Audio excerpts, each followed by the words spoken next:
Hello, ladies and gentlemen, and welcome back to another edition of the RWT podcast, a special live edition. My name is Mike Larkin, joined by my boys, the dead man of RWT, Paul Morales, and the podcast general and the pile driver pundit himself, Mr. Daniel Crimmins. Gentlemen, we have two shows to predict from NXT with Heatwave and AEW all in London, and there is a lot going down in the world of wrestling this week. But before we get into the world of professional wrestling, today we did find out that a legend has left us, and unfortunately it is one of the absolute greats when it comes to music and an overall queen. The one, the only Miss Dolly Parton has passed away from a brief battle with cancer at the age of 80. Guys, I gotta tell you, very sudden, but damn it, what a career in music and movies that she left us, man. Rest in peace to definitely one of the greats. We will always love you, Dolly. Go ahead, Dan. There's fame, and then there's a level where you transcend whatever your chosen medium is, genre, what have you, and you get into that pop culture. You know, Ozzy Osbourne was in that upper echelon. Dolly Parton also in that upper echelon, that Mount Olympus of fame where not a lot of people get to. And I think personally what it is much like Ozzy Osbourne and other people like that. They're genuine. They're real. What you see is who they are. And she was somebody, you watch people talk about her, it's who she was. She loved her fans. She loved what she did. And she gave back as much as she could. Oh, yeah. We need more people like her. Agreed. Paul, go ahead.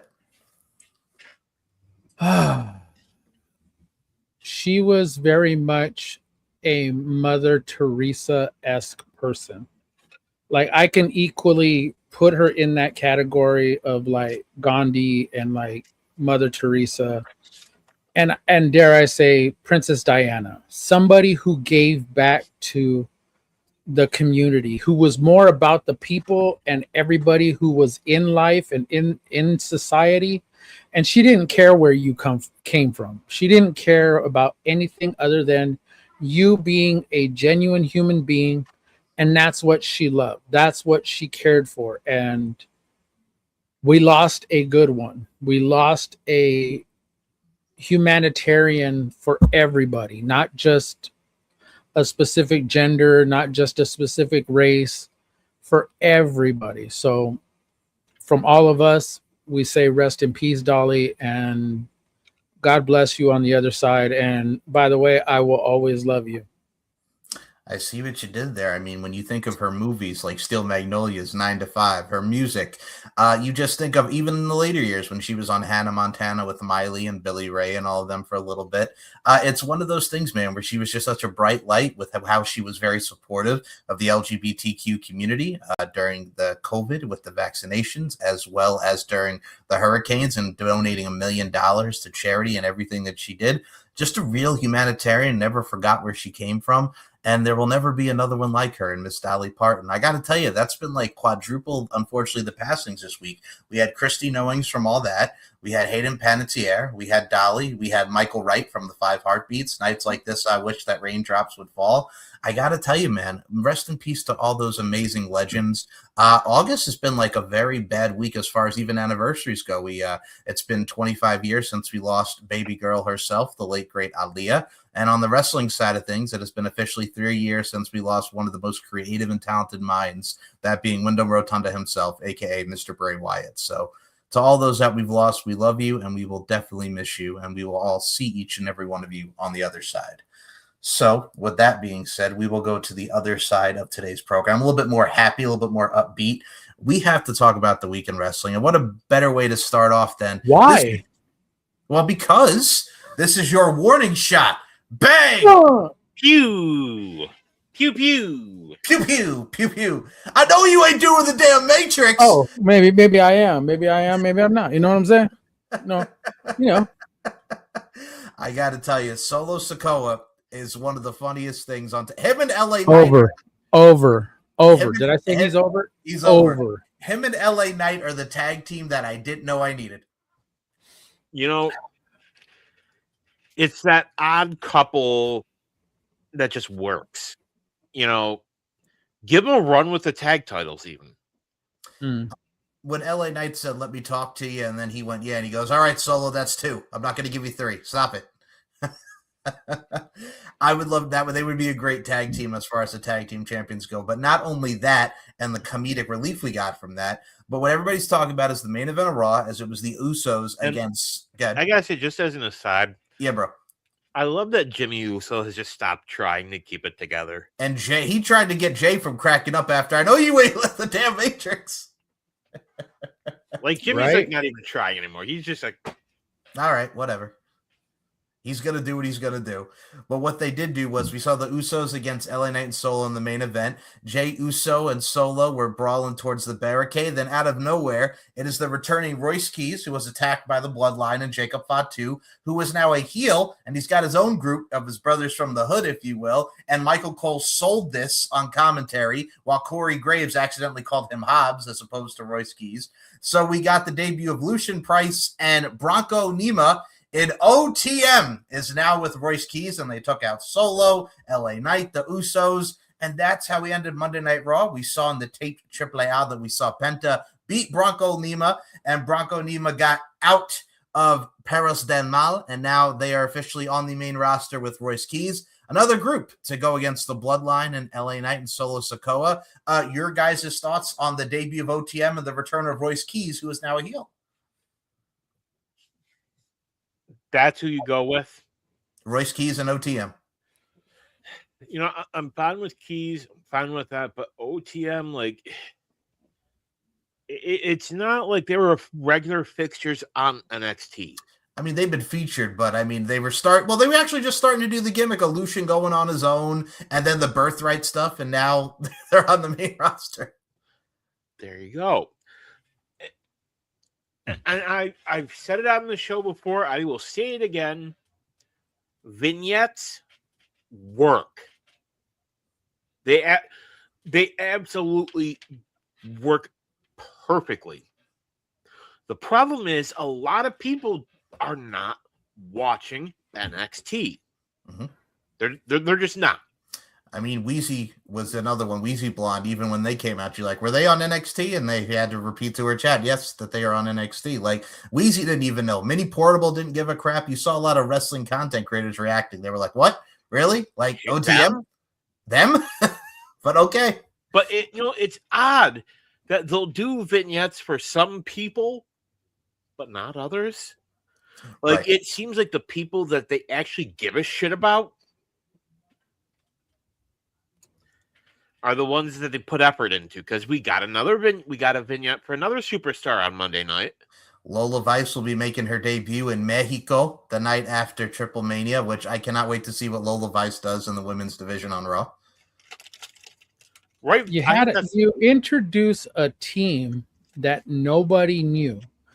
Now, unless you watch AAA, unless you watch it NXT. And you know who Bronco Nima is, right? You know who he is. But OTM wasn't even in NXT that long. No. And like you guys said, they weren't even featured. They weren't even doing anything. By the way, hi to my daughter. I can see you. By the way, I see you. It's interesting enough that you have this team that comes out and to nothing. Royce Keys got a little bit of a pop and like, oh my God, it's Royce Keys, but because he's featured, because he's on there. But who the hell is OTM? Nobody knew who the hell they were. They pulled off their mask too, and they were just like, people were just like, well, who's that? Again, I'll go to Dan's point. No vignettes, no nothing. Absolutely nothing. They work, but I get it. The surprise, the shock factor, if you're trying to use that, okay, it makes sense. But if they aren't featured in NXT and they aren't like a dominant tag team in NXT, then they're just there. I think my thing is to even go off for both of your points. So for those who've not seen OTM in NXT, they started with Jada Parker. Then Jada Parker, kind of went her own way. And they were just doing the story on NXT where they had Paris Del Mal briefly, and Lucian Price was like, hey, man, is everything okay? And they kind of like squashed that a bit. And then Lucian was going against Lexis King for the speed title, and he started doing like, all right, he's doing his solo thing. And then they were in a feud with Birthright. And now it's like, okay, well, Bronco Nema's getting taken out of Paris Del Mal over here on AAA, and now he's on Raw with Royce Keys. So they're trying to sell it as it's his boys from the hood. He's like, all right, well, I got my own family. I don't need Jacob Fatu. I think that's the story they're trying to tell. But at the end of the day, too, with the way that just came out so cold, it didn't really lead to anything. They were just like, okay, I think it's cool. I think they're definitely going to do something. They're both very imposable forces, but damn it, we needed something else to really spice it up. And what we got was kind of like a lame duck kind of deal. So what? We got MFTs 2.0? Kind of, sort of, yes. Well, the other thing that we did kind of know, since we did Lola Vice is going to be making her debut right after Triple Mania in Mexico, we also do now know the finals, as we all predicted. Pentagon versus Phoenix next week, and we know it's going to be Penta and Roman in Mexico. And I'm looking forward to it. I'm looking forward to the brothers Lucha having their first one-on-one match in NXT. We've seen what they've done in Lucha Underground and TNA. You guys looking forward to Penta and Phoenix next week? Give them time. I think we already predicted it. We already said we did. Who was going to be in the final. We kind of already knew as much as Dan wanted La Parca. You know what?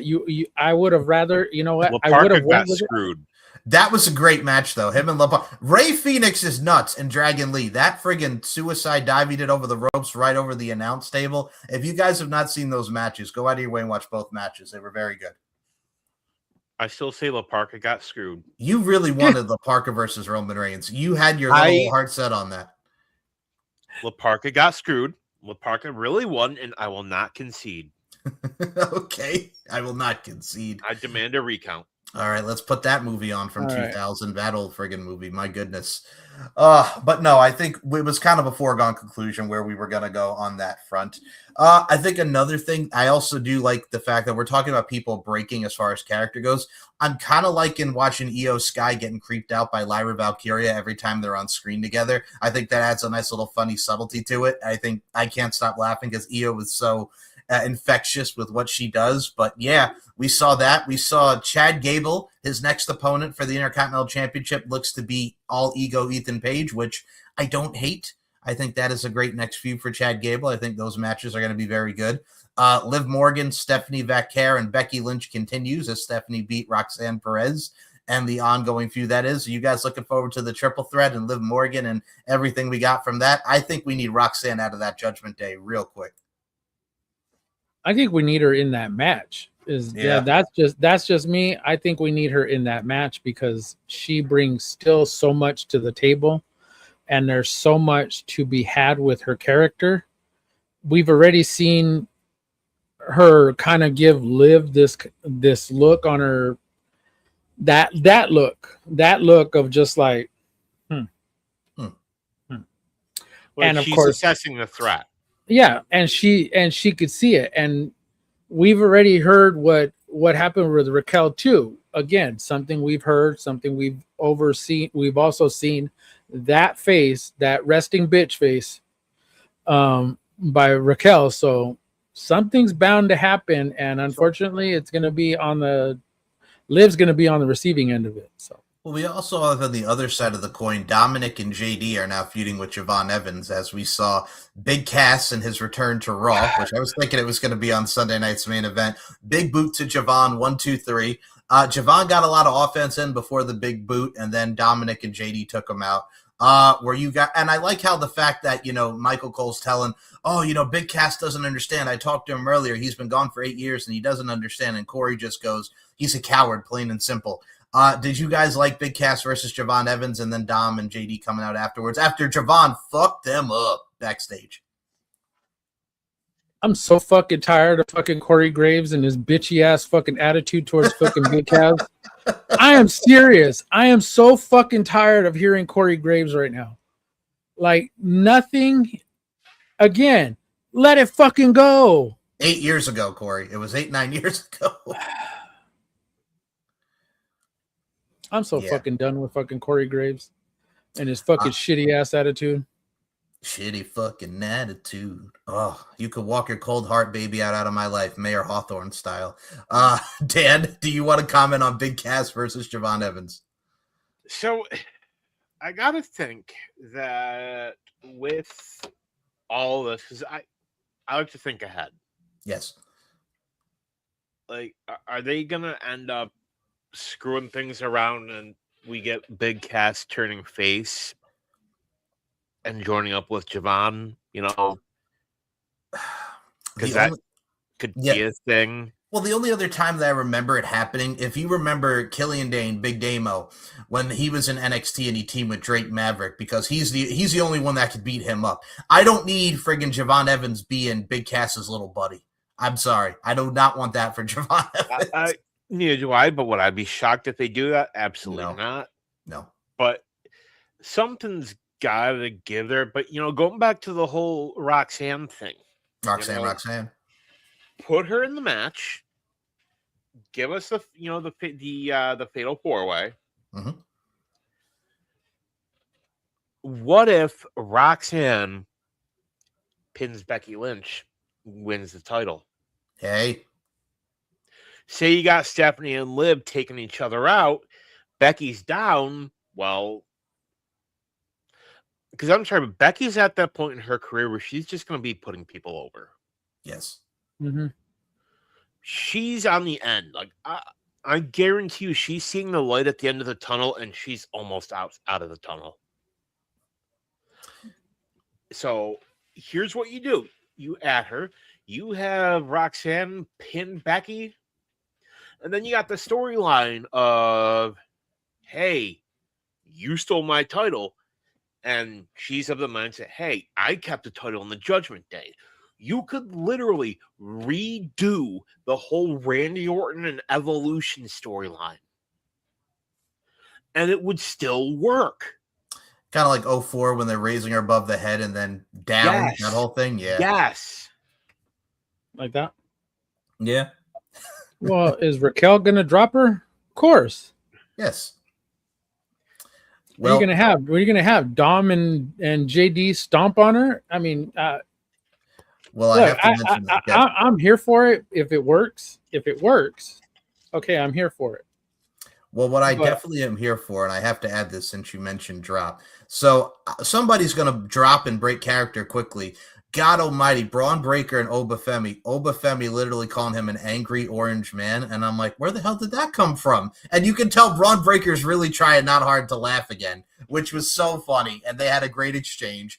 I love watching Austin Theory go through the table. That made me smile. I'm really looking forward to Oba and Braun. And Braun's like, sign it, Paul. I loved it. It was great. Who's the future, Paul? For now, Paul. I died. I thought that was a great segment. I really enjoyed it. Okay, so here was my tweet a few hours before Raw went on. Okay. I said, I'm so fucking tired of the same old contract signings bullshit in WWE. We know where we're going. We know what's going to happen. Someone's going to get pissed off. Furniture's going to be tossed around. Security is going to take a bump. Someone's going to get cheered or booed. And the crowd's going to be miserable because it's fucking boring. And what happened? A lot of what you said. Except for it wasn't boring. It wasn't boring because it was Austin Theory going through that table. And we want to see Austin Theory get laid out. And it's like the same old with every fucking contract signing. Especially with like if it was Roman Reigns and Seth Rollins. What happens? Somebody gets mad, somebody gets tossed through a table, all of a sudden it's like security or whatever comes out to try and break everybody up, and somebody gets tossed, security gets tossed over. Obafemi versus Brock Lesnar. Again, somebody got tossed, one of the freaking security guys got tossed over the ring, got power bombed, something happened. It's the same old. It doesn't change. Wash, rinse, repeat. I think I'm tired of fucking contract signings. I'm right there with you. We know that there's going to be a match. You don't need a fucking contract signing for it to fucking happen. I think what's very interesting, though, now is we have Oba and Braun at Sunday night's main event. The other thing, because I want to get both of your reactions to this. I mean, no. Oba...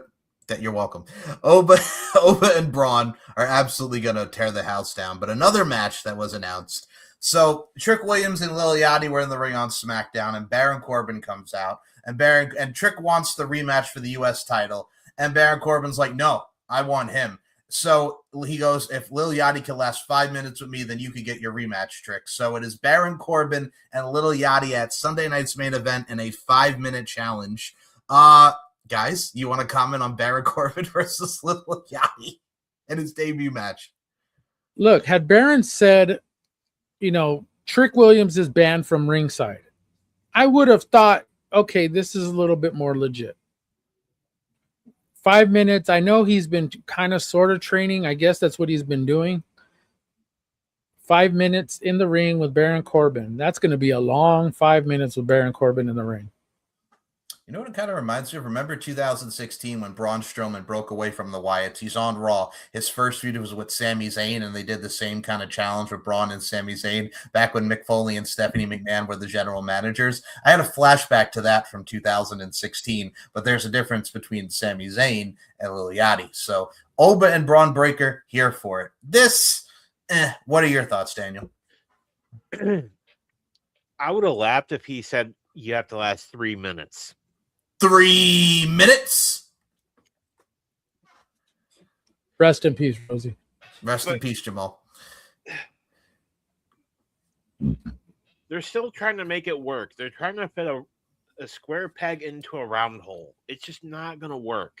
Mm-hmm. They're trying. I mean, Lil Yachty, I got to give him credit. He seems to love what he's doing. Him and Trick are funny and entertaining together. And, like, just as an aside, yeah, you see people bitching about celebrity involvement all the time. I get it. Yeah, I get it too.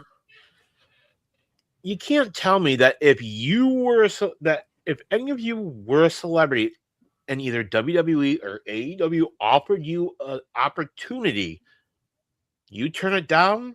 Please, I remember when Lance Hoyt at the time wrestled Dale Torborg, aka the former Kiss Demon, in TNA, and you had AJ Przinsky and the Chicago White Sox being involved. You couldn't tell me AJ Przinsky wasn't having a great time doing that. So I mean, it happens with every celebrity that we've seen on screen or whatever role that they're featured in on said show. Look at Eric Andre.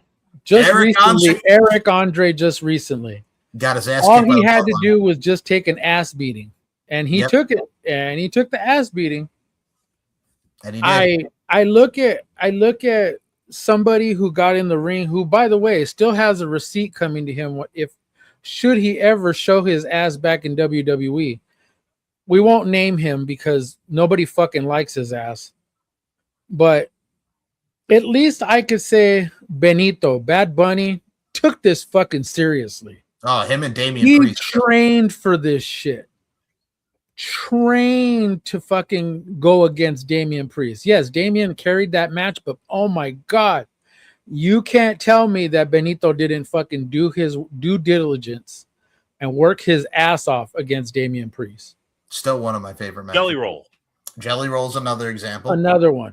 Logan Paul to where he is now. We can give Logan Paul. But that's Logan Paul. At least he's more athletic. We're not talking about. Yeah. We won't discuss who has a receipt coming to him, but he has such a horrible song that was a theme song for fucking WrestleMania. So Daniel's favorite track of all time that he hates so much. No, Dan, tell us how you really feel, Daniel. Dan. Well, I'll tell you how we feel. So we also only know how at Sunday night's main event. I keep saying Saturday, but damn it, it's on a Sunday. We have Cody Rhodes and Randy Orton, which I'm sure Randy will win. The other thing from SmackDown is we saw CM Punk and Kevin Owens, and CM Punk won because Sami Zayn screwed him. So now we are going back to Sami Zayn and Kevin Owens, which was his feud right before the neck surgery. Are y'all looking forward to Sami and Kevin part 20 jillion? Yeah, actually. I actually am too. I am. I don't care if they're rerunning this. They're destined to do this forever. I could be wrong, but at least in WWE, I don't know if they've done it where Kevin has been the baby face. No. Wait, no. I stand corrected. Remember 2021 when they first brought in Logan Paul and Sami was doing the conspiracy stuff? So yeah, the one time. But That one time That one time. at Bandcamp, at At Bandcamp, Bandcamp. Yes. if you know, you know. If you know, Jenny you know. Higgins says what? What? So, But yeah, go ahead, I Dan. think that adds an interesting layer, and it's the two of them. Just let them rip. Paul, take it away. If you're gonna if that's gonna be the match, you let them go. You let them do whatever the hell they're gonna do. You want faces on that show? Let them go do whatever the hell they're gonna do. Because I can guarantee you let them go, people are gonna be fucking happy with it. Well, I'm going to tell you something that we weren't happy with, and I want to get Paul and Dan's reaction because it's been a topic of discussion over the last few weeks on this show and just on social media. So Blake Monroe was set to make her in-ring debut against Julia on SmackDown, and Julia's coming out. Blake Monroe attacks her, gets her in the ring, hits the neutralizer, walks out. Didn't even have the match. So your thoughts on the Julia Blake Monroe rivalry now, and poor Julia. Poor Julia. You mean Blake Mahan? You're still going with Blake Mahan? Blake Monroe is coming. Veer Monroe? Yeah, why not? Veer Monroe, yeah.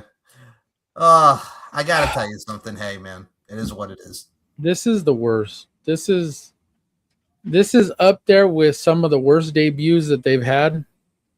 Emelina says hello. Look, all the freaking wardrobe malfunctions that what's her face Eva had? Marie. Eva Marie. All the wardrobe malfunctions that she had every time she was coming out, the bra her top coming off, her chi-chis flailing everywhere behind a towel. I don't know. You could tell me if I'm wrong. No, you're right. It's up there with some of the worst, but why are you doing that to Julia? Why? She is one of the top wrestlers. And I know we're going to get onto this point, and I know we're going to talk about people movers and numbers and money. And, if you give them the opportunity to have top matches, if you give them storylines, the people will be invested in those wrestlers. But if you don't put them out there, how are the fans supposed to get freaking interested in them? They're over here talking about, well, he's a great wrestler, like Ilya Dragunov. He's a great wrestler, but he's not a numbers mover. Oh, he's not that interesting.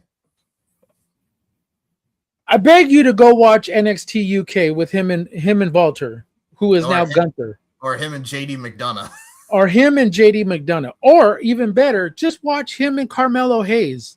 The two matches that they had on SmackDown. Him and Cesaro. Bangers. Him and Cesaro from NXT UK. Like, come on. And that's just it. It's like, it doesn't make any sense. You can't tell me Julia isn't a fucking prime wrestler. Go back and watch everything that she did in Stardom. Go watch back at everything that she did in Marigold. Well, dude, that's the gimmick. Is like Blake Monroe and Julia. I know her from Japan, so that's going to be her first rival because of their history in Japan. But the way that they're presenting it is just hot shit, dog shit. Daniel, on the top of a fucking trash can lid. Damn straight, Daniel. Your thoughts on Blake Monroe and Julia? WWE sadly needs new direction in the women's division. They need somebody to handle. And specifically, I already have somebody in mind. Go ahead. Gail Kim. Hey now. You're an all-star. Get your game on. Game on. Go play. She has such an amazing mind.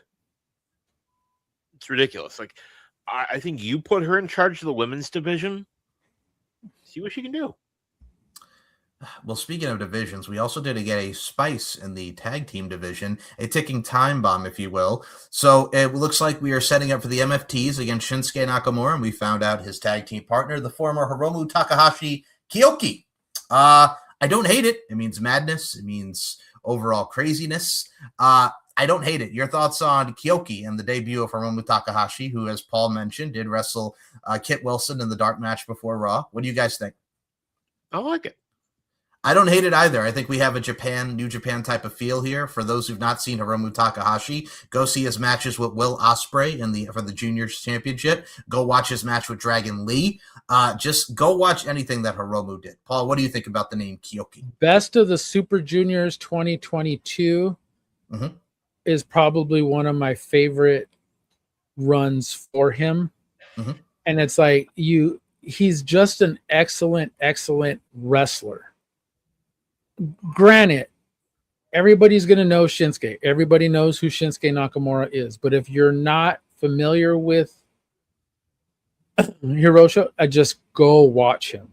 Like, he is just energetic, and he is a little bit batshit crazy. So that's just a warning. And do you like the name Kyoki? Yeah, I do. It's different.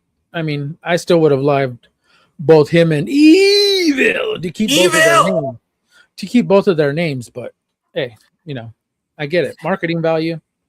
Let's see how much money they can pull. It definitely does pull a lot of interest to see where we go in the tag team division now, and especially when you got the motherfucking Tongans, Haku, with the MFTs, the bad mamma jamma that is Haku. But SmackDown as a whole was very solid this week. It looks like we're also going towards the direction as that we saw JC Jane and Paige for the United States Championship to really just go towards the realm of Paige and Nikki Bella and their feud. Yay.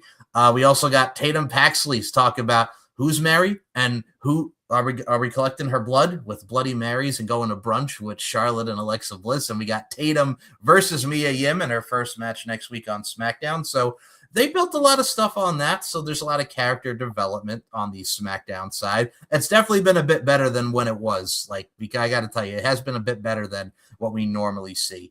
Guys, the interesting thing is that we're going to have a lot of spoilers over the next couple of weeks because they're taping. We got the double tapings last night of Raw and SmackDown, which that SmackDown's going to be this week.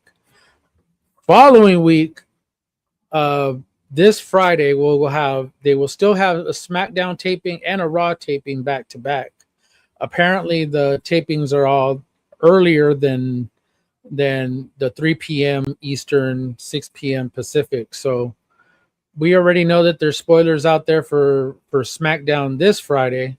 We're still going to get SmackDown and Raw for next week. So everything is taped. So if you want to prevent spoilers, don't watch us, and then of course don't watch anything on social media because everybody over there is just gonna pretty much spoil everything. So yeah, we're gonna keep it a spoil-free zone this week, and we'll get into those interactions on the next show. Maybe. Well, that's not fair because Denise told me that she doesn't like spoilers, so I'm not going to tell her anything. We're doing it for you, Denise. We love you, Denise. Yeah, we're doing it for you, Denise, because we love you and every other one of these creators that wants to kind of keep things on the. Well, we definitely have to. We definitely have to see someone who's doing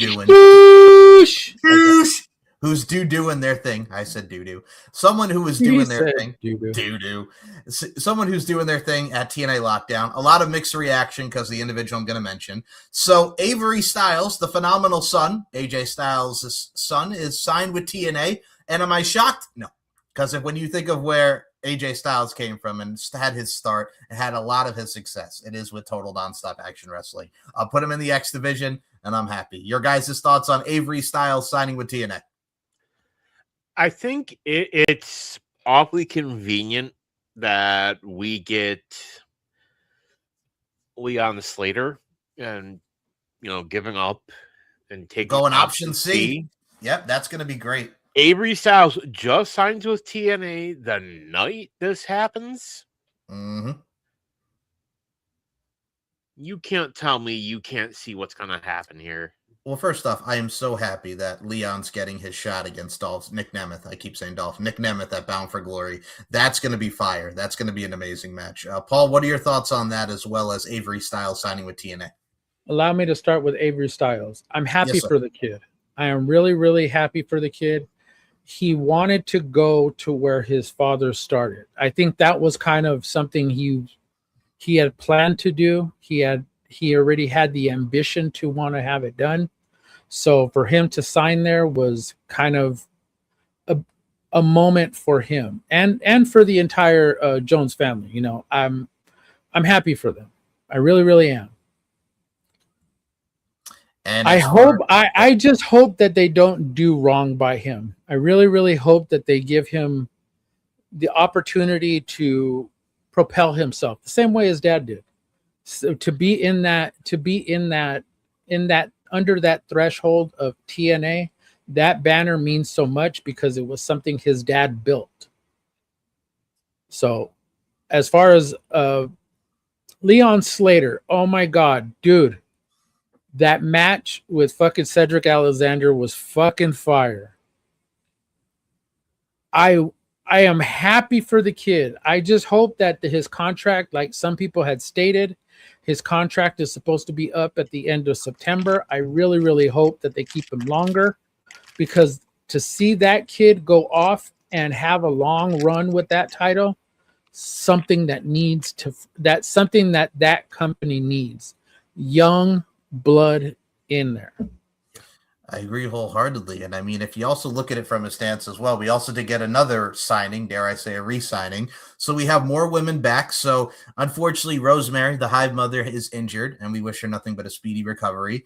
Allie needed a tag team partner, and they actually made it make sense as someone who was in the Undead realm with her. That girl on fire is back. Kiera Hogan has re-signed with TNA, and her and Allie are now the tag champs for now. Your guys' thoughts on Kiera Hogan re-signing with TNA? I'm not shocked either, because that's where Kiera Hogan came from. Makes sense. Yeah, she looked great, though. It really does make sense, and she looked great. I mean, I know she left AEW, and she wasn't really doing much of anything. So aside from doing some shows on the indies, so to see her back in TNA is, in the words of AJ Styles, phenomenal. I got to tell you something. Mustafa Ali and Jason Hotch, that dive off the cage. Holy crap. Fuck. God almighty. I swear, I thought the first thing I thought was, and somebody mentioned it, was Mick Foley. Yeah. Flying off the top of the freaking Hell in a Cell. They killed him. He's dead. He's dead. He's dying. He must be dead. You know, freaking JR in his call. That was rough. But that was a match. To watch him bleed, I swear I thought he was really, really, really bleeding. But the little Mustafa Ali going over to his daughter, I think she's only like 2 or 3, I believe. Yeah, she's like 3 years old, yeah. Yeah, and taking her little stuffed animal and taking it in the ring and stepping on it. And it's like, oh my God, this girl's going to be traumatized. This girl's going to be so... And her mom's just like, it's okay. They're just playing. And he's comes back over there, blood in his mouth. And he's like, touch it after the match. After Mustafa won the title back, he came out and he went over to his daughter with her little stuffed animal and said, here, daddy's okay.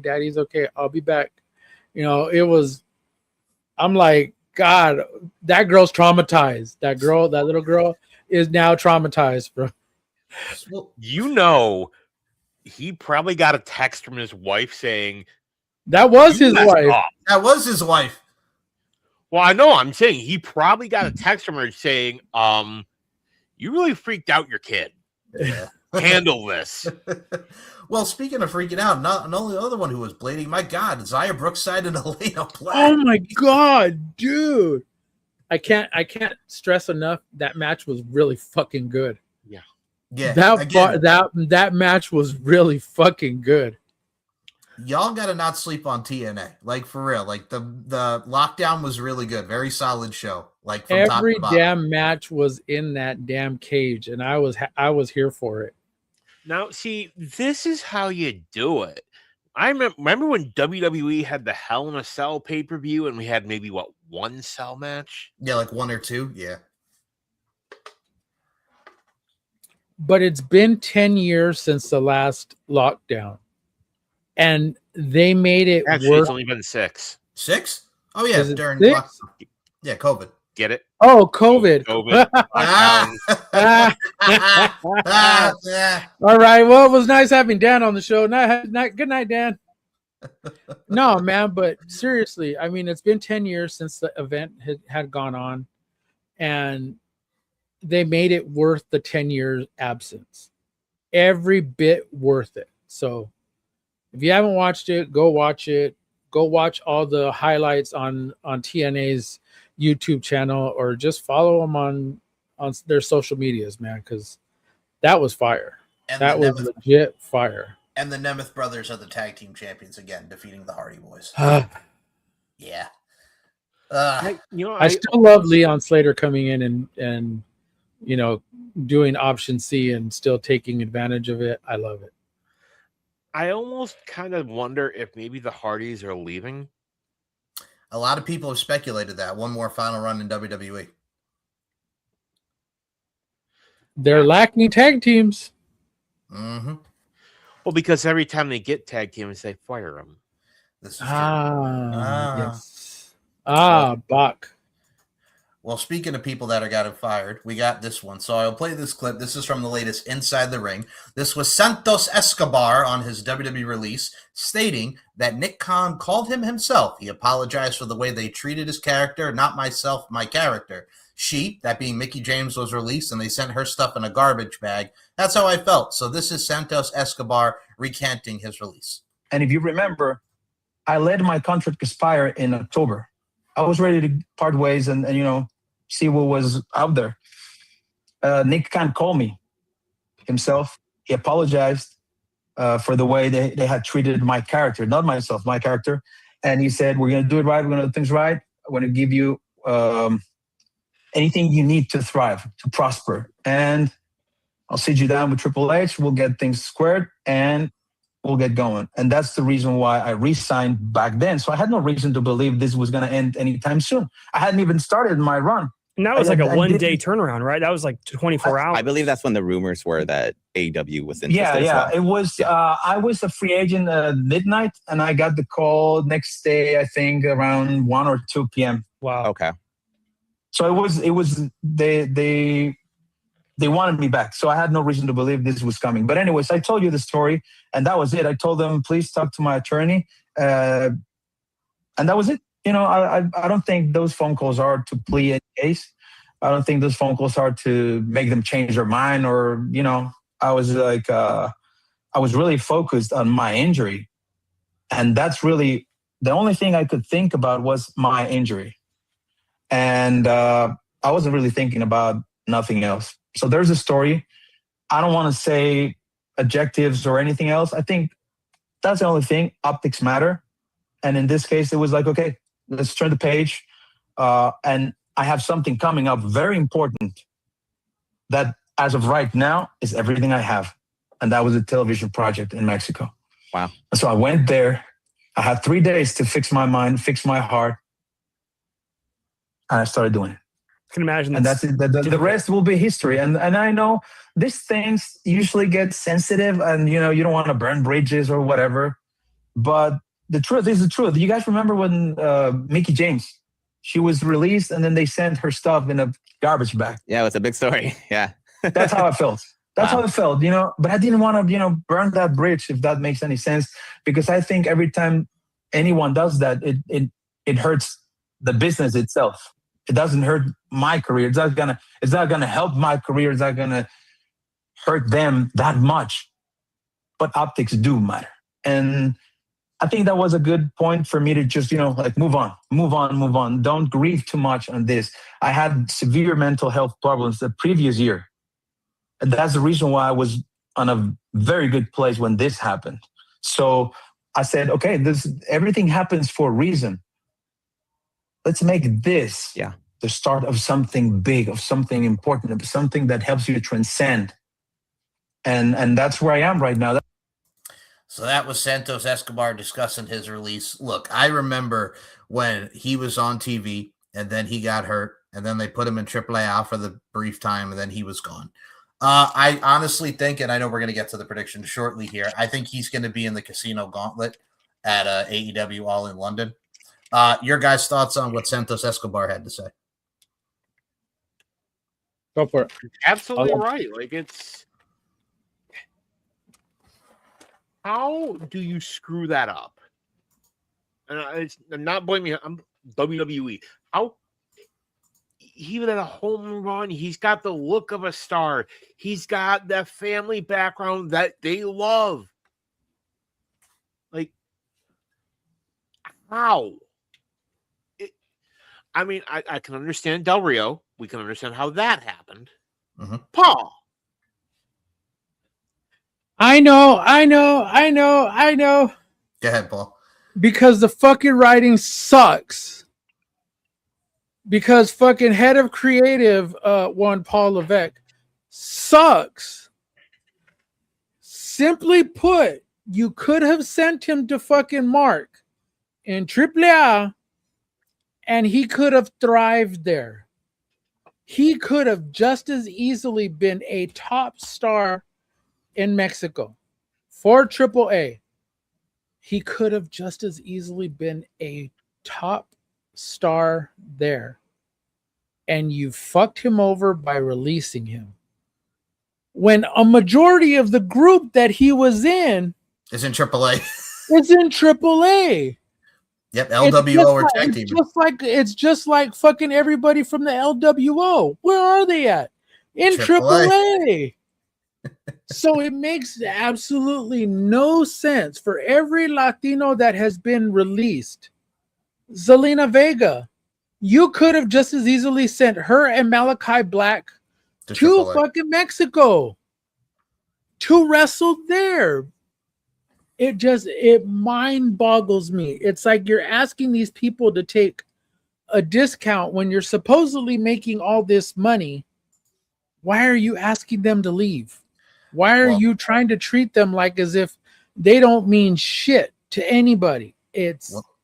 Well, this is also going to go to our next point because you did mention AAA. Speaking of a AAA star, Angel Garza got a lot of people talking. So he wrote, "You all would suck as writers, wanting everything in one show, no story, just going straight to the climax and finishing it. That's why you don't work on this. Keep your ass at home and stay tuned."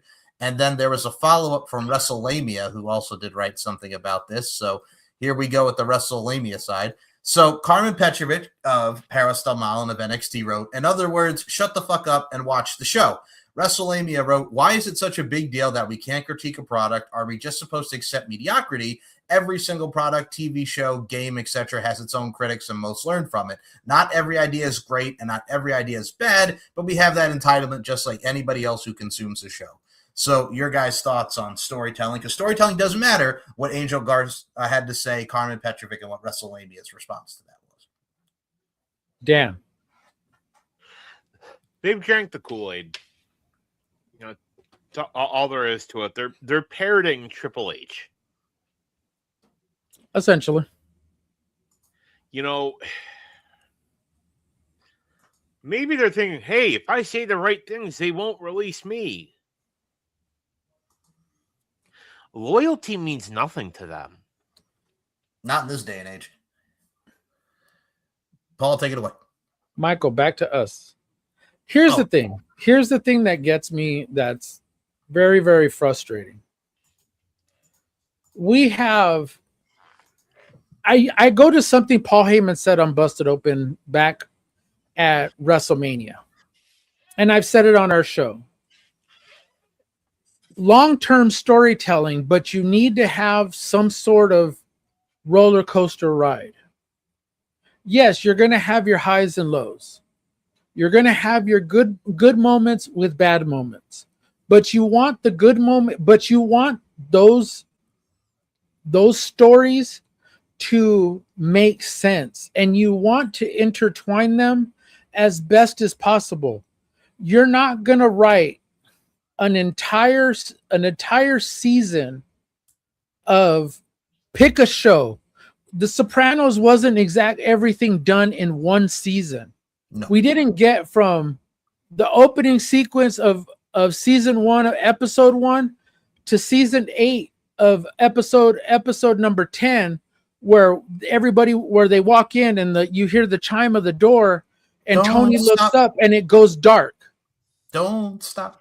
Again, we're not trying to miss everything in the middle, but everything in the middle needs to make sense. So go back to the point I'm trying to get at. Long-term storytelling. So if you want something to happen between, say, today to 1 year ago to 1 year from now today, The story needs to make sense. It has to progress. Yes. But in order for everybody to be, in order for us to be invested in it, we need to know, hey, guess what? It makes sense to us. I'm sorry, but if the movie doesn't fucking make sense to anybody, guess what? I'm not going to sit there for another 20, 25 minutes, half hour waiting for it to come back to what the damn story was about. I'm going to fucking leave. If it's fucking boring, I'm going to fucking leave. Mm-hmm. And that's where we're at. We're not saying, hey, we're better fucking story writers than anybody else. But I believe that we can write a story, legitimate enough story, that'll last 5-6 months where people are invested. I think it's one of the things too where a lot of people are like with WWE. Is it as bad as when Vince McMahon was booking? Hell no. But I think a lot of what getting there. Well, I think a lot of the products. Don't try Michael Larkin, Michael Charles Chuck, whatever the fuck your middle name is. Larkin. I think it's boring. I don't think we're at that point yet, but I think it is rather boring. Michael Cornelius Larkin. What am I, Corey Matthews? Yes, Cornelius. Topanga doesn't even know. Topanga doesn't even know. Mr. Feeney. Topangahausen. But yes, no, I happen to agree that I think the product's boring. It's not to 2019 level yet. But as we have said, is it getting there? Yes. Yeah. Cut my nuts off. So we're not trying it's to not say that part. Look, it's not that part. It's just I know.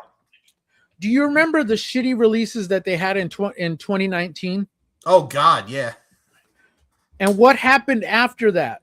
The product started to go downhill because the writing became shitty because you had nothing, because everything that you had prior to those releases, those people were involved in. Case in point, fast forward to earlier this year, you let people go who were in the middle of fucking stories. Well, look at Mustafa Kyrie Ali. Sane says what? Yep, look at Mustafa Ali when he got fired when he was going to fight Dominic for the North American title just a few days before the special. Jeff Cobb says what? Jeff Cobb, yeah, right in the middle. Uncle Howdy and the rest of the Wyatt Six. Uncle Howdy and the Wyatt Six says what? Yep. Again, look, none of we're us... not saying for those people who were saying, hey, guess what? We could write shit better than fucking WWE. I'm sure you can write something, and nobody's saying, hey, we can get to the fucking climax, because if you're that way, hey, I feel sorry for your sex life. Because if you're just trying to get in and your climax is right away, hey.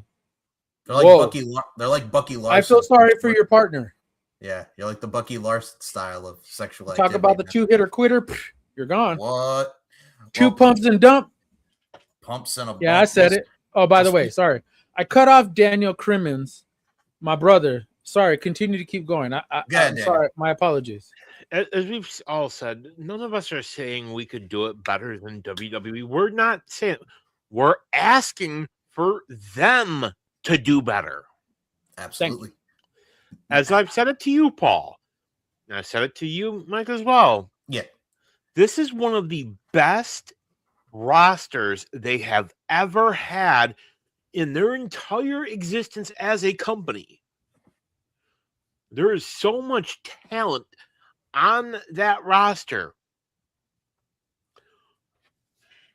Do you have your Will Ospreays? No, you don't. You don't have the certain people. But here's what you do have. Look at what AEW is doing. Look at what Tony Khan is doing by allowing talent to be more involved in their creative process. It's working. Well, it's just them not wanting to relinquish that stranglehold on them. And you have so many people there that are probably just happy to be in WWE. Well, speaking with Happy in WWE, so now WWE reps have come out and said that this story is hogwash, but there was an announcement that ESPN Unlimited, the home for WWE premium live events, is raising both its monthly and annual subscription prices starting September 17th. The monthly unlimited plan is jumping from $29.99 to $31.99, while the annual option is going from $299.99 to $319.99, so $320. And the fact that they were saying that looks like ESPN and WWE are not renewing, which they said was hogwash. What do you guys think on this whole ESPN Unlimited deal? I call bullshit. Daniel? Bullshit on it being a fake story or bullshit on the original story, Paul? Bullshit and just in general. I think you have to look at it from the standpoint of them not. This is only year one of their About 5-year deal. Yeah. So in order for people to kind of have a little bit more time with it, I'd say we'll figure out where they're at the end of year 3 on whether this is just a rumor or whether this becomes a premonition of what's going to happen, of what's going to happen again in two more plus years for the contract to expire. Because if they don't renew it at the end of year 4, I don't see them staying there. I really, really don't. TNT says what? TNT says what?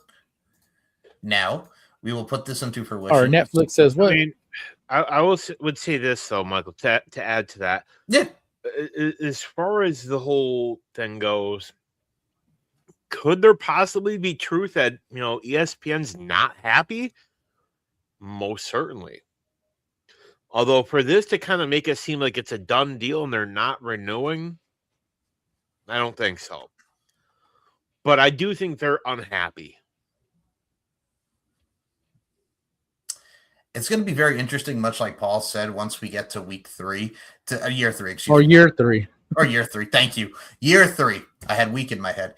I think we're definitely going to see where things go and where the test of time takes us. But I think the time where this man is going to be, and we mentioned earlier with the Casino Gauntlet, we'll talk about that when we get to AEW, but essentially Ilya Dragunov signed what was termed a very good WWE contract, and it was coming due, and talks over a new deal. The sides were far enough apart that the decision was made in April not to use him anymore. He would be free to wrestle anywhere at this point, as there is no non-compete for a contract running out. And then Jinder Mahal did a great breakdown. I'm going to put his screenshot here up on the screen here. So Jinder Mahal would tweet, "There is no such thing as a 90-day non-compete clause even when you get released. WWE is giving you 90 days notice that your contract is being terminated. You remain under contract and continue getting paid during that period. Once the 90 days are up, you're free to work anywhere. And obviously, if your contract simply expires, you're free to work anywhere immediately. I didn't mind making 6 figures in 90 days while I decide my next moves. Fans are way more outraged than any wrestler over the paid 90 days part. We're worried what will come after it." So I got to say, Jinder really broke it down well. And as far as Ilya goes, we mentioned this. Former United States champion, the matches with Ciampa, Carmelo Hayes, and what he was doing on the main roster with the Open Challenge, the Sami Zayn matches. We could go back to the fact that we mentioned Gunther in NXT UK with JD McDonough, Cesaro, and everything that he did within NXT, the Trick Williams matches. But for me, it's one of those things, too, where it's like the fact that we've never gotten Ilya and Gunther on the main roster, I think that is definitely a crime. So I will ask you guys your thoughts on Jinder Mahal's breakdown. Very informative. Yeah, very informative. And you know what? It makes a whole lot of sense because, again, you're not going to go 90 days without paying whoever you have under contract. And that's something that he stressed too. You're not just going to release them into the wild and them not be able to know, hey, where's my next paycheck coming? Or, hey, where's this coming? Or, what am I going to do? I believe he had a whole video of it, and he stated like, the 90 days no compete clause is essentially the last 90 days of your contract. So for you to settle whatever finances you have to get situated, that means you're going to continue to keep getting paid, but they're not going to put you on TV for the sake of you getting injured, because then you become a liability. So to keep you off of TV for those 90 days while your contract finishes up, you continue to get paid. You can continue to figure out your finances going forward. So this way you're comfortable in your mindset before you leave. Now, in Ilya's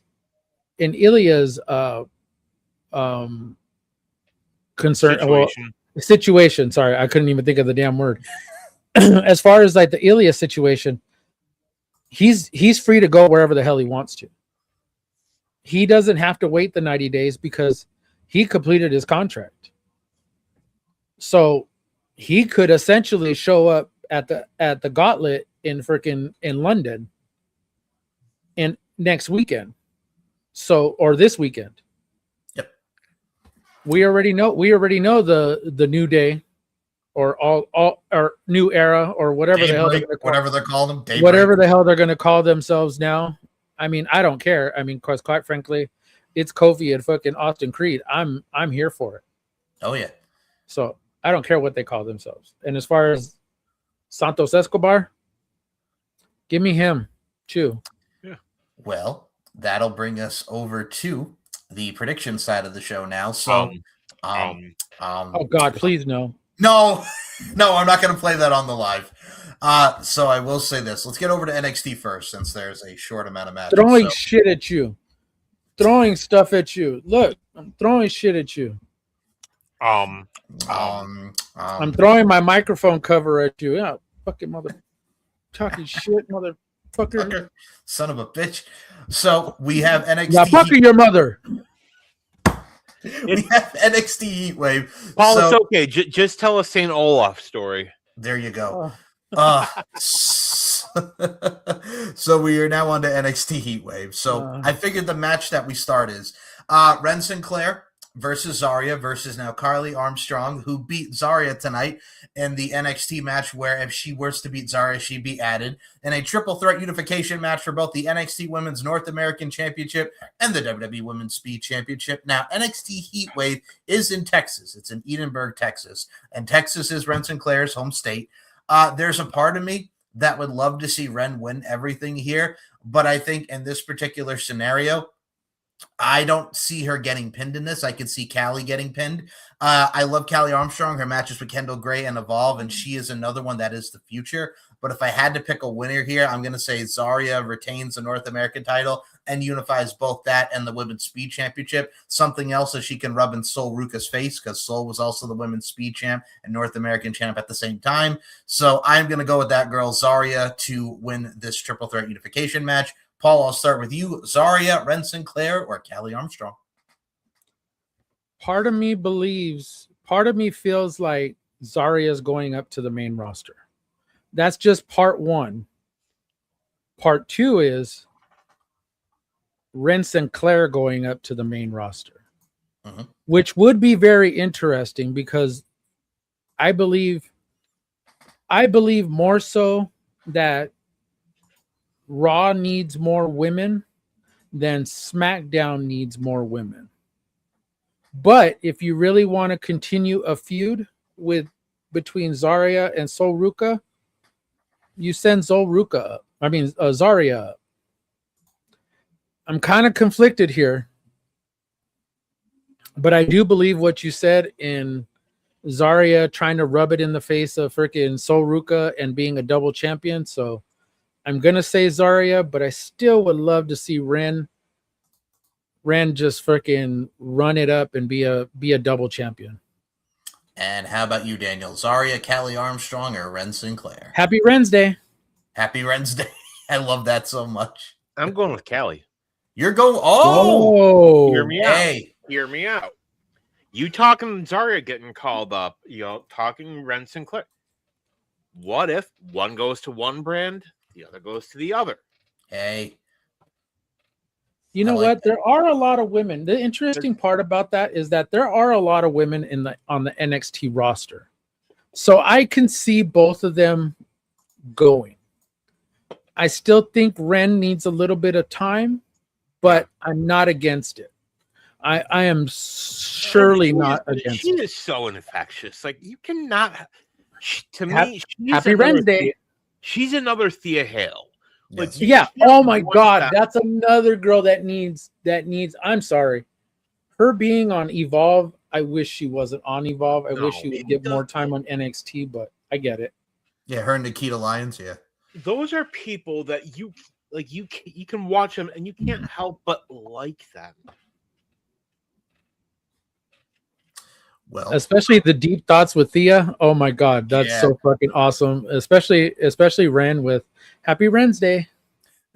I know I'm gonna keep saying that because that's comedy. it's I mean, infectious. She's and funny. and it's infectious, and I love it. I really, really do love it. Well, some of that The segments that she did with Charlie Dempsey hilarious. were great. And Charlie and his Kermit the Frog. Yeah. And Hello, I'm Kermit the Frog. her, summoning Joe Hendry, and he kept saying, "Don't." Like, It's comedy gold, man. And speaking of comedy gold, we're going to go to another match that was announced tonight. Staying on the women's side of things, Jada Parker versus Natty in a submission match. Now, Natty has been wanting to face Jada Parker. They did a great segment tonight. We also saw the fact that Jada Parker has beaten a lot of Nikita Lyons and as well as Carmen Petrovich and lost to Natty. But we saw Thea Hale in the mix. So this is the definitive match where, can Jada put it to that next level, which we know that she can. And Natty has given her the reassurance for her to get back to her old self. I think in Texas, Jada Parker's going to beat Natty in the submission match. Hell, do it with a Texas Cloverleaf. We are in Texas. So I got to go with Jada Parker to finally get that definitive victory over Natty. Daniel, I'll start with you. Jada Parker or Natty? I got to go Miss Parker. Miss Parker, Miss Parker, Miss Like, Parker. she's another one that, like, she has it. Mm-hmm. You cannot tell me that Jada isn't over. You can't tell me that the minute that she walks out to Raw or SmackDown with that theme song, people are not going to cheer her the same way that they do in NXT. And I say that with the utmost confidence. I get the only thing I hate about this feud with Natty is that she's lost so many times. Yes. And I get it. You're trying to build her up. I get it. You're trying to build up this character and whatnot. But you've already had Natty beat her 3 times. Right. So this is a 4th time that you're going to face her. It's like when if she doesn't, against Miss Parker, and if she don't get over, if she doesn't go over, you're pretty much killing the entire character. You're pretty much killing Jada Parker. Period. It's like when Go ahead. No, dude, you're fine. I was going to say, it's like when Hardcore Holly and Cody Rhodes were starting out as a tag team and Hardcore beat him like 3 times, but then Cody finally won and then they became a tag team. Yeah. So I want to see them succeed. I want to see her succeed. And you give her the opportunity to be out there and do this. Give me Miss Parker for the W. And yes, Texas Cloverleaf. Yeah, as soon as the match was announced tonight, is it going to be like on the level of Brett and Stone Cold? No, but I think when you have Natty in here and Jada Parker's really coming to her own, I mean, she's been featured in women's championship matches. She's an over character. Natty has really done herself wonders as this low-key legend character at NXT. And we'll even still keep it on the women here. We'll go with Kendall Gray and Kalani Jordan next for the NXT Women's Championship. These two are going to rock it. We've seen what they've done on NXT. Great matches. Kalani's really coming to her own as a heel. And it's really great to see Kendall Gray just be that badass. She's the female Kurt Angle. She is someone who is just a wrestling machine, and I mean that with the utmost sincerity and respect. And I think the continuation of Kalani talking about conspiracies and, she keeps getting screwed by refs or whatever, kind of like what Sammy's doing on the main roster. I got to go with Kendall Gray retaining over Kalani to continue the story. Paul, I'll go with you on this one first. Kendall Gray or Kalani Jordan? You know what happened with Obafemi? How Obafemi is over. How Obafemi has his little dance, has his song. Everybody knows Obafemi. Kendall Gray is, as we said, the Kurt Angle of wrestling right now in NXT. Right. That girl is a star now. Holding her there for another few months up until maybe next year would be a travesty. I say you let her drop this title, and I say you send her up to the main roster. And not only send her up to the main roster, but you put her in a world championship match.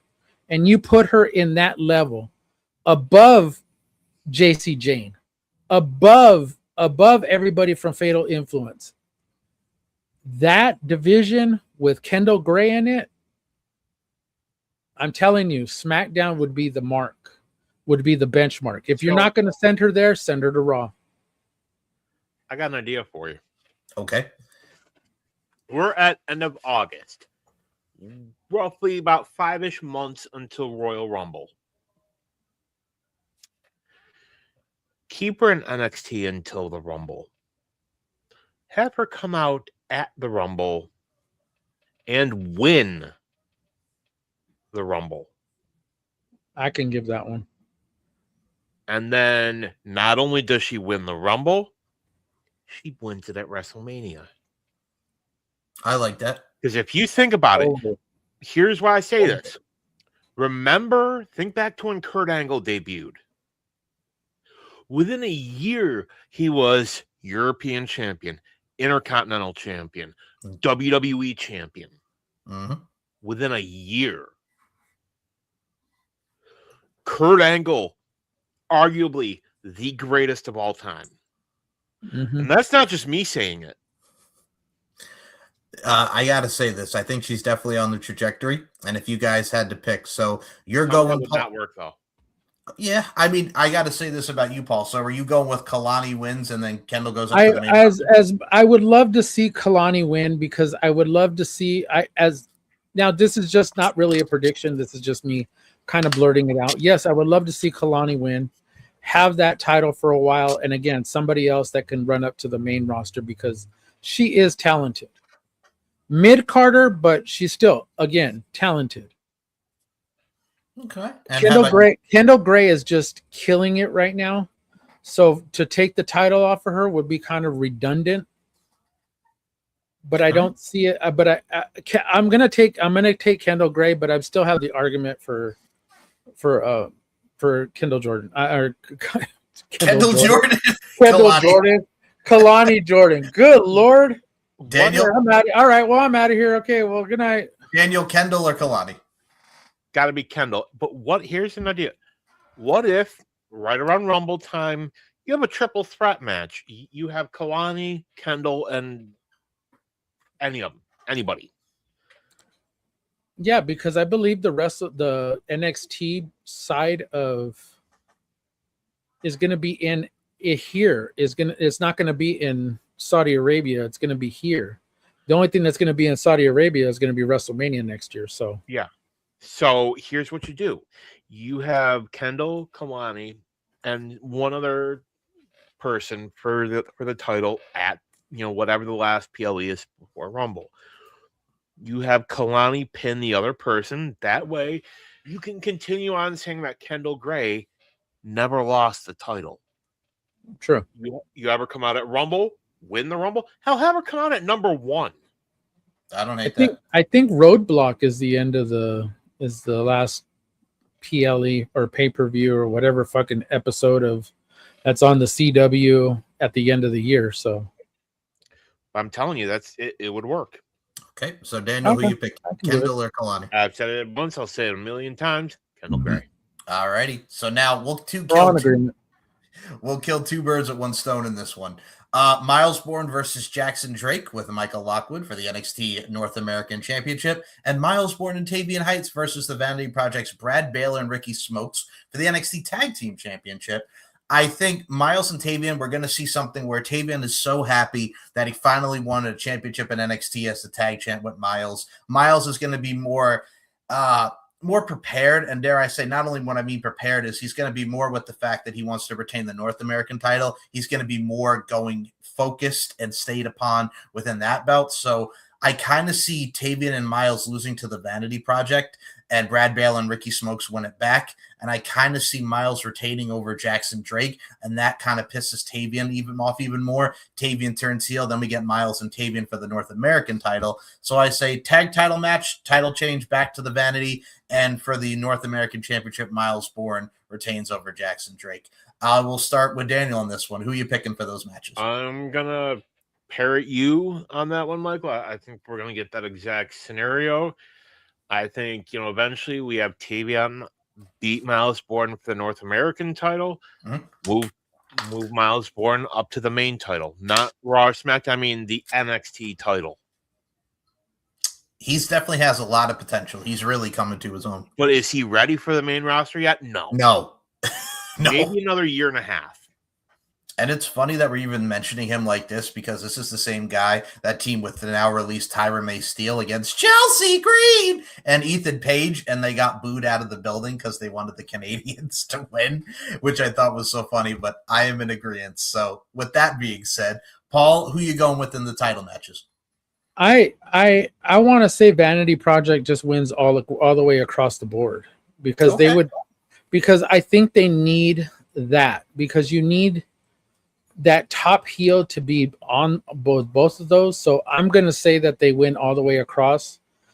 I'm still probably going to say if Miles is set for it, I still think you could put Tavian versus Jackson Drake and have a good match, have a really, really great match between the two, because one, it elevates Tavian. So to give me that sometime throughout the rest of the year, and I think Miles Bourne could be set for it. I don't really know yet, but give him an opportunity at the NXT title. You don't know. I mean, with all those names that are there, they could pretty much eliminate themselves. I mean, we saw him against Oba, and I think he would definitely do well now that he's in this position within Miles Bourne. And speaking of positions, we'll go now to the main event before we get to AEW. It is Tony D versus Grayson Waller, or as Nicola McDonald, the Demon S, calls him now, Swallowing Balls. Grayson Waller, SB, Swallowing Balls, versus Cruz Montana, the former Mike Santana, versus Zilla. Hello! Fatu. Hello! And a fatal four-way match for the NXT Championship. This one's a tough one. And I hate to say this, but I don't see Tony D retaining. I think it's a little bit soon for Cruz Montana. There's a part of me, and I said this with Roy last week on the takedown, and I'll also reiterate it here. I think she popped number one. Yes, thank you, Boaz. I look at it from a stance like this, y'all. I think Grayson Waller should win to be the heel, and he finally gets that thing. But what would piss him off more is Zilla Fatu in his first match wins the NXT championship. So I'm going and kind of torn between Grayson Waller and Zilla Fatu. But if I'm going to pick someone just because I want to see that dick head, that ass holiness come out even more of Grayson Waller because he's really revived his character, I got to say Grayson takes it and becomes the NXT champion in Texas. Paul, start with you. Are you going Tony D, Cruz Montana, Grayson Waller, Swallowing Balls, or Zilla Fatu? Shout out to the Demoness. Queen. Here's the thing. We could play a process of elimination here.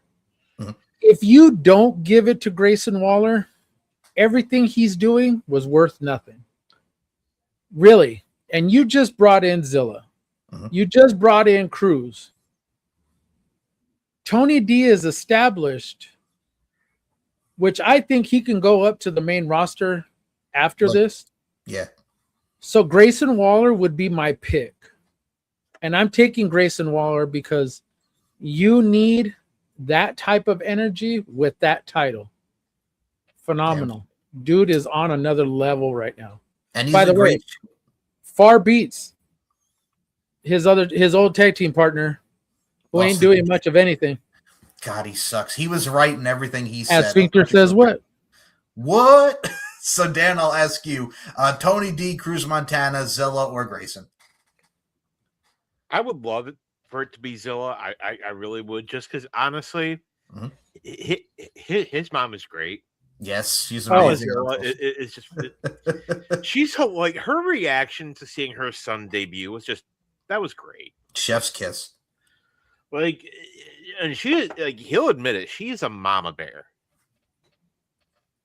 Like, there's a video on YouTube of her hitting a Samoan spike. I don't think it should be him. I think it's got to be SB. I think it would just work. You know, I think what you do, you have him beat.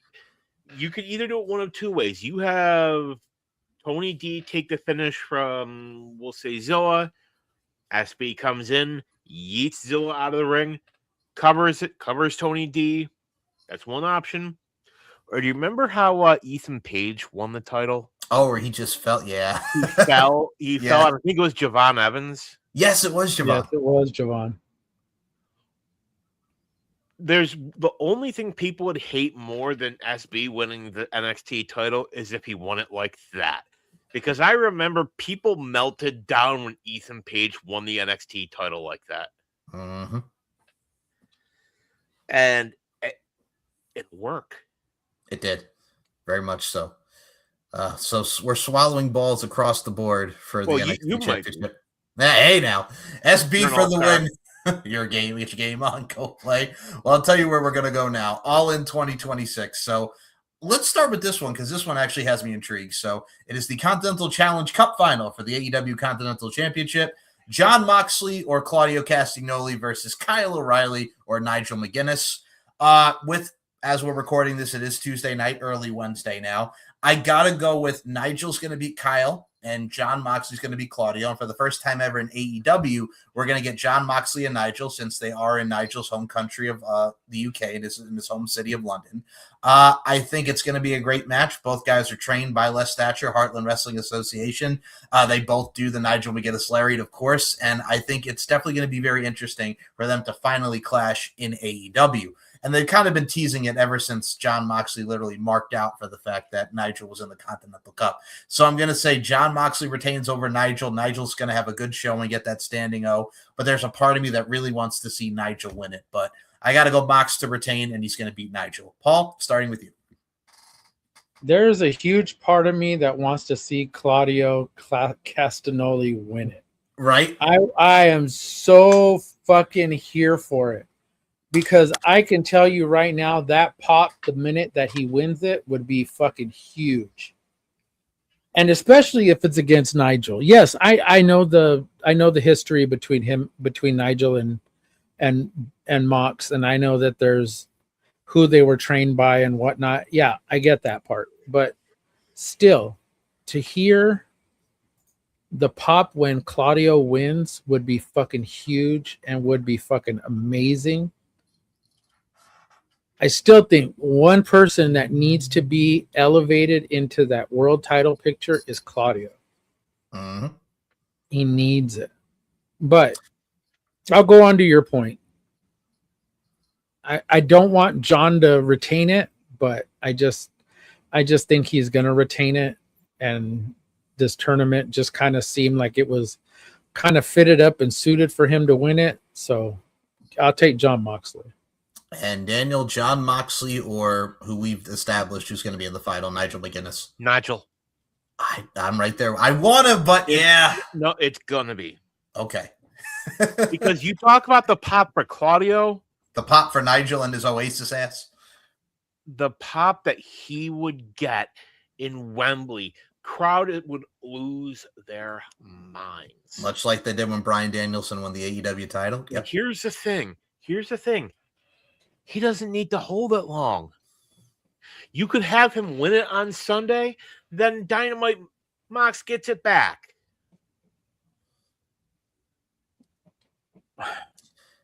I like your thinking. And speaking of your thinking, I think if he's legitimately injured, I say he relinquishes it.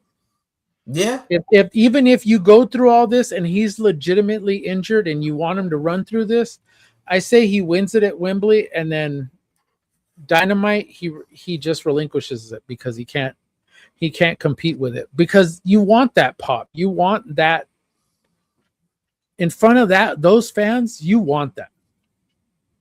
Oh yeah. Give us what we want. Give us what we want.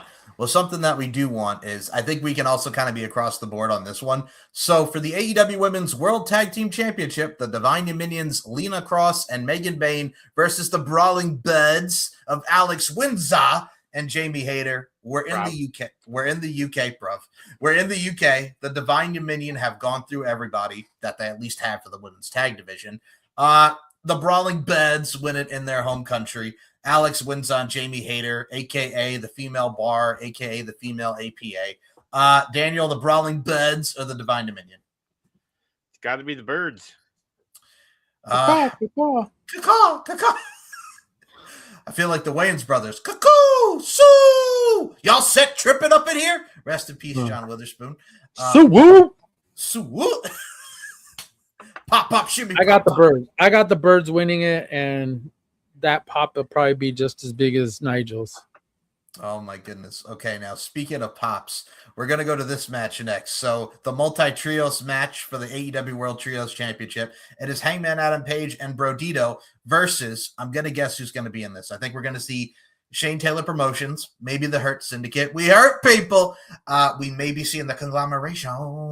I'm sure we're going to see a lot more, but Swerve Strickland did kind of tease, and I think this is where we're going to see it, the debut of Kofi and Austin Creed with Swerve, and I think that is who's going to win the AEW Trios Championship. Dan, I will start with you, and I will be right back. Who are you picking? Gonna go with Kofi in the day.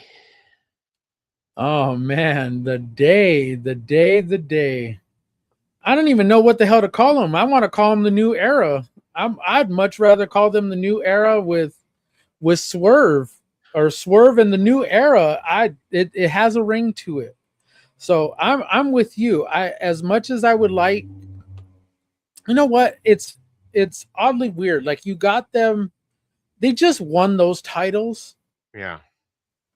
And for them to just all of a sudden just drop them, I want to see an excellent match. That's what I really want. But I don't see Swerve and Kofi and Austin Creed. I don't see them losing, being the one that's going to get pinned. So who I would like to see it more of a match where it's just those two teams. If even if they do debut, I don't want them to win the titles immediately. I would love for them to have at least a little bit of time in between. So you tell me if I'm wrong. No, I definitely think that it really could work. I think, doing it that way. My only hope is that if it is, it almost has to be the New Day. It almost has to be them debuting. And that's what gets me, is it's like, and as wrestling fans, we do it all the time. We book ourselves into a freaking corner, and then when we don't get what we want, we give us what mad. we want. Think back to WrestleMania 30 when everyone was so adamant that Daniel Bryan was gonna win the Rumble, and he didn't. Look at the year before with Roman. Yep. We all thought, hey, it was that year, it's WrestleMania 30, because we all wanted him. And then when Daniel Bryan gets eliminated, it came down to Batista and Roman. We weren't cheering Roman because we wanted him to win. We were cheering him because we didn't want Batista to win. It's definitely one of those things where I kind of like, in my head, I was visioning it like, think of the Hardys when they came back, and the New Day was like teasing they were going to be there. But think of like the New Day coming in like the Hardys at WrestleMania, and they win the tag team titles instantaneously. But I think with all the teams in this, it definitely has a lot of potential to definitely highlight the division and really kind of steal the show, be a sleeper. Well, one of the things I had said to Dan was like, you have to understand is that they just won those trios titles, like not even like less than a month ago. Maybe about a month ago. Mm-hmm. So it's like, are you just, again, or are you going to play hot potato with these things? Really? Are you really just going to, I would much rather this be a match between Hangman and, Brodito and against Swerve and the New Day, New Era, the Day, whatever the hell their name is going to be. Daybreak. Daybreak, whatever. I would much rather That was see a good movie, by the way. just a straight up match, and not have any other factors in it. If they're gonna win it, I would like to see it like that. Well, speaking of straight up, this is going to be a straight up nuts match, if you will. The craziness. Paula Abdul said, "What? Straight up now, tell me, do you really want to love me forever? Oh, oh, oh." So we have Kevin Knight defending. All right, well, it's good not being on this show. All right, man. Well, I gotta go. So for the AEW TNT Championship, Falls Count Anywhere, Kevin Knight, the Jet, representing the Don Callis family versus Darby Allin. Look, Kevin Knight's beaten Darby Allin. He turned on him. No more jet speed. We saw the whole deal happen. If I had to pick, just because his title reign has been meh, and also I think the feud needs to come to an end, I got to say that boy Darby wins the championship, but he's going to hurt himself and do a lot of things to himself in the process. I go Darby Allin, new TNT champion. Paul, take it away. Darby or Kevin Knight? Darby Allin, and he's gonna pretty much hurt himself. And Daniel, Darby Allin or Kevin Knight? I think it's going to be good old Darby. Whew. Now, this one, I want to get your guys' thoughts on. Three-way match for the International Championship. Kyle Fletcher, the Protostar, defends against Konosuke Takeshita and Kazuchika Okada. Kyle Fletcher's been doing his thing with this championship. This match is going to be, you want to talk about spectacular. Three amazing athletes. Well, Okada, since he got to America, besides saying beach, has been I got to tell you something right now. I could see Kyle Fletcher somehow pinning Okada, and then Takeshita's like, hey, man, you didn't beat me. And I think Takeshita's the one to beat Kyle Fletcher, get his win back, so to speak. So as of right now, and they are in the UK, I got to go Kyle Fletcher retains. And Dan, I'll start with you on this one. Kyle Fletcher, Takeshita, or Okada? I want Takeshita, but it's going to be Fletcher. Okay. And Paul, Fletcher, Takeshita, or Okada? Okada, bitch. Beach. I'm taking Okada. Really, I think dude needs a fucking title. I know he doesn't really legitimately need a title, but man, for him to hold the title and for him to hold this over fucking Takeshita, I mean, it would fucking, I'm sorry, that would be hilarious. So I'm taking Okada. Whew. And then that will lead us to our next match, the Men's Casino Gauntlet match for a future AEW World Championship match. So far, the participants, Andrade El Idolo. Andrade El Idolo, how you know. MJF. How you know. MJF, Tommaso Ciampa, Speedball Mike Bailey, Nick Wayne, among others. Look, I'm going to go MJF. For surprises, I think we are going to get Ilya, possibly. Maybe Santos Escobar. A lot of people are also speculating maybe Sheamus, the former Sheamus in WWE. I think there's going to be a lot of fun ones in this one, but if I had to pick, with the story being what it is, it's going to probably either be Andrade, how you know, or MJF, but if I had to pick, I'm going MJF. Daniel, I will go with you next. Who's winning that Men's Casino Gauntlet? I would really love it to be Ilya. Same. But I think it's too soon. It's got to be Andrade. I like that. Okay. And what about you, Paul? MJF was probably was going to be my pick at the beginning of this. Mm-hmm. And when I heard about the match, I was really, really pulling for MJF. But I'm with Dan here, and I'm going to say Andrade El Idolo. How you know? How you know? How you know?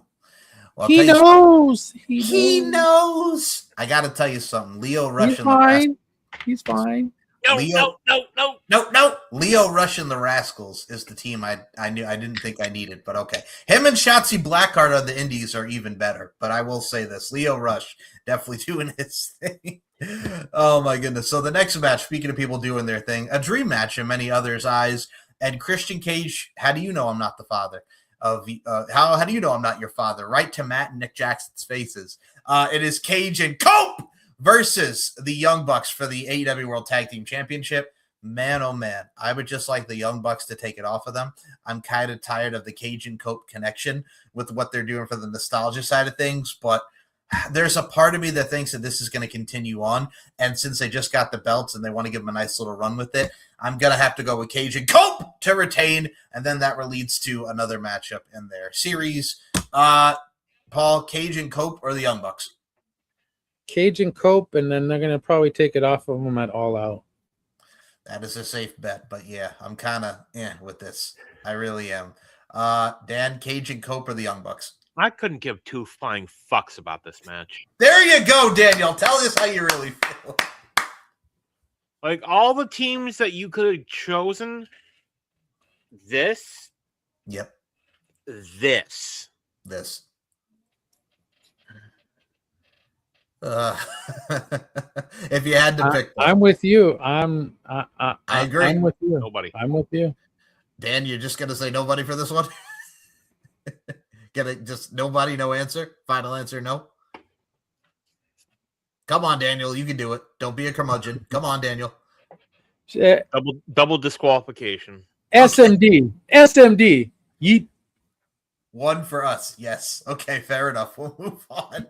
Daniel is just so pissed off. Okay, we'll move on to the next one. For the AEW Women's World Championship, Willow Nightingale defends against Mercedes Moné, CEO, a CEO, a CEO. Now, don't do it when she debuted and she beat Willow for the TBS title in her first match. I think we've come to a point where this is going to be the one title that she hasn't really won yet. I think it's going to stay that way. It's going to be a great match. We know what we're going to get with these two with their history. If I had to pick, I'm going to go with the smiley one herself. That's smiling and dialing and styling and profiling Miss Willow Nightingale, and also because she's a Long Islander. So with that being said, Dan, I'll start with you. Willow Nightingale or Mercedes Moné? Who do I want it to be? Willow. Yes. Who should it be? Willow. Yep. Who's it gonna be? Mercedes. The CEO. The CEO. So you're sticking with the fact that she's only going to have it for a very short period of time, like last time. It was nice having Michael on this show. Paul, who you going with, Willow or Mercedes? I like Mercedes. I really, really do. Mm-hmm. She's grown on me. Willow Nightingale, you can't just make her a transitional champion. It's too damn soon to take it off of her. Give her some time to thrive with this title, because she is a top champion. Period. So I'm taking Willow. Whew. And that brings us. Oh, sorry, my bad. You're fine. That brings us again. To like I said, she's growing on me. But Willow Nightingale. That brings us to our final match, the main event: Kenny Omega versus Will Ospreay for the AEW World Championship. I look at it like this, guys. If it ain't Ospreay, we riot. That, and I look at the face-to-face where he's talking about his mom and he's talking about his son. Will Ospreay's talking about COVID, bruv. And, you were here and I was traveling and whatnot. They had a very intense sit-down. Much like Paul said, if Ospreay doesn't win, we riot. I mean, this is the time more than ever for him to win the championship. Kenny Omega is just there as the stopgap to get Will to win it in his home country of London. I got to go Ospreay, bruv. Daniel, Ospreay or Kenny Omega? It better fucking be Ospreay. Yeah, you have something here. It has to be Ospreay. You know it's going to be great. You know what these two can deliver, but you have to have Ospreay win it at Wembley in London. Give it to Billy. Give it to Billy Boy. Give it to Billy. Well, I'm going to give it to you like this and like that and like this, y'all. That is our predictions for both AEW All in London and NXT Heatwave. Guys, there's one other thing that I will mention before we get out of here, because this is something that Paul brought up, and I really thought it was funny, so here we go. Yes, that would be you, Mr. Paul Morales. I'm pointing at you.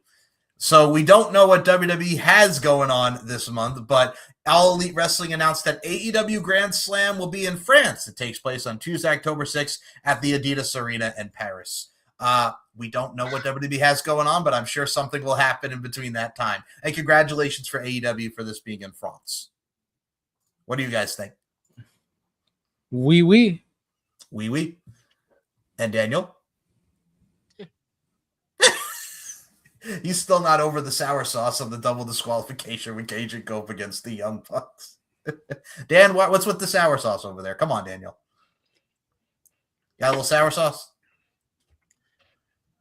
Of all the fucking people they could have gone with, that's who we... I agree. I know, Daniel.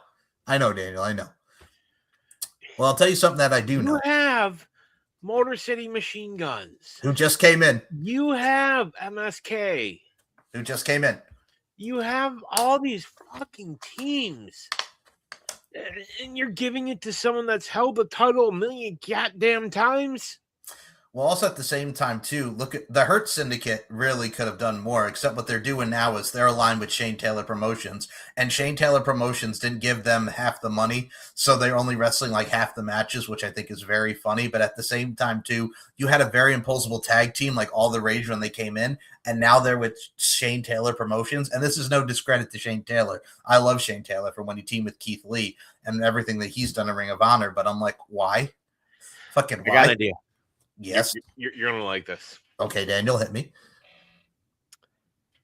Yes. And Blackheart Leo Rush. Lashley. He knows.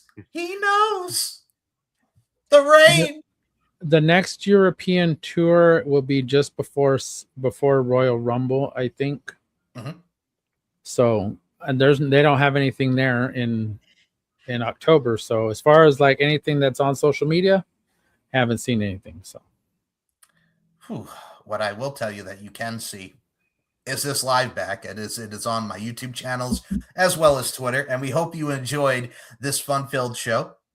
We will be back next week to talk about the overall results of all these shows. We're going to be touching upon a lot of the weekend wrestling, the spoilers from SmackDown, as today is a spoiler-free zone, and so much more here on the RWT Raw Wrestling Talk podcast. And before we close this out, Daniel, let us know what we got coming from you. The floor is yours. Well, it's not just from me. It is from Paul and myself. We have rebranded as the Pile Driver Pundits podcast. We recorded Sunday night this week. That should be coming out tomorrow. Mm-hmm. Stay tuned to that. Uncut, uncensored, all the good stuff. We're not calling it uncensored. We don't want to get sued by WWE because we don't have Michael Larkin over here strangling us or reeling us in, telling us what we can and can't say. Sorry. Or WCW. Sorry, Dan, continue. Or WCW uncensored. We did have that, so Yeah, that was a thing. Yeah. That'll be NXT uncensored. Oh my God! Can you imagine? That'll be a thing. All right, Daniel, keep it going. What else you want to promote? You want to promote the TSK? TSK is doing some things. We'll see. We'll see what's coming. Yes. All right. Since we're all on here, we'll do it. Here we go. Everybody, look at the camera. 1, 2, 3. Put out the shows, Mo! Okay, fair enough. So the links to Daniel's show will be in there as well. And Paul's. And Paul. Well, first of all, hold on. Daniel and our episode of the NWO, Daniel put it up, which we're all both too sweet. We're all too sweet up in here. Come on, Daniel, put it up, throw it up, man. That episode is up where we talked about the NWO, and now we have the pundits together, and I can't wait to hear the episode that you guys did. Now, Paul, where can we follow you, the dead man of RWT? The floor is yours. Of course. The dead man of RWT is right there. You could follow me on Twitter, which has pretty much all my links, and I have my brand new link tree for the RWT podcast, official RWT podcast, linktree/RWT podcast. But of course, you could also follow the RWT podcast on Twitter, which is RWT podcast. And of course, you could find us on Instagram at the official RWT podcast. Everything else you could find pretty much on these two guys' links. My link tree to the RWT, not my link tree. The RWT link tree will be down in the description below. Of course, Mr. Michael Larkin, my brother. Where can we find you at? So if you guys want to check out this fine YouTube channel, it's S&M Network Shows, as well as Mike Larkin, the Podcast Machine. I just got that channel back after 4 years, fucking YouTube. And a lot of things that really transpire from the 2001 to 2022, time period. A lot of people can check out during COVID and later stages.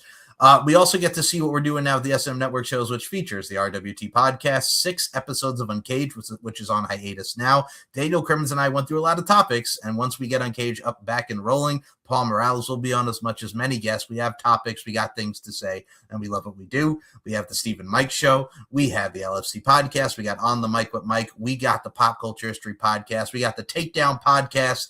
We got so much and then some deep into the heart of wrestling. We'll be here all day. Go and subscribe to the S&M Network shows. If you want to follow me on Twitter, it's SM Show1 or MCL92. It's Larkin_92, M Larkin MB on Instagram, StephenMikeShow.com, LFCfights.com, and the LFC Network on Roku, where you get to see this amazing face, among others. So with that being said, we thank you all for this special live edition of the RWT podcast.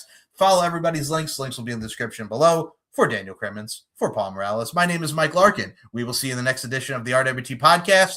And in case you don't know, or if you don't already know, Grayson Waller swallows balls. Nicola McDonald, 2026. Hi, Yeti. We'll see y'all next time. And you know what else I got to say to that? Stay classy. That, rest in peace, Dolly Parton. And you know what else I got to say to that? Fuck the Hulk Hogan. And